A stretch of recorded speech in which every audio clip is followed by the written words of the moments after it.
अस्सलाम वालेकुम। SM news के साथ मैं हूं अहमद नदीम। बात करते हैं गुजरांवाला पहलवानों के शहर से, जहां पाकिस्तान मुस्लिम लीग नून कारकुनों की इस वक्त बड़ी तादाद पंडाल में मौजूद है। अवाम का जमा होना इस बात का सबूत है कि अवाम ने हुक्मरानों पर अपने अदम एतमाद का इजहार कर दिया है। इस हवाले से बता रहे हैं ब्यूरो चीफ अली शराजी, जो इस वक्त गुजरांवाला जिना स्टेडियम में मौजूद हैं। जी अली, बताइएगा इस वक्त क्या सूरत हाल है वहाँ की?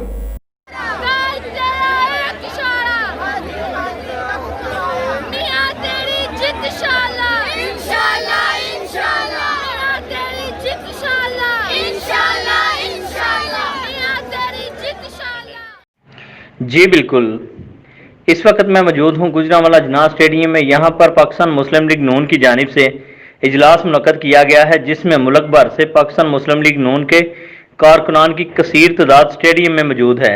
इस वक्त हमारे साथ पाकिस्तान मुस्लिम लीग नून की रहनुमा आशा सैफ चौधरी मौजूद हैं, जिन्होंने SM न्यूज़ से गुफ्तगू करते हुए कहा कि शिबली फराज ने तो कहा था कि मुस्लिम लीग नून स्टेडियम नहीं भर सकती।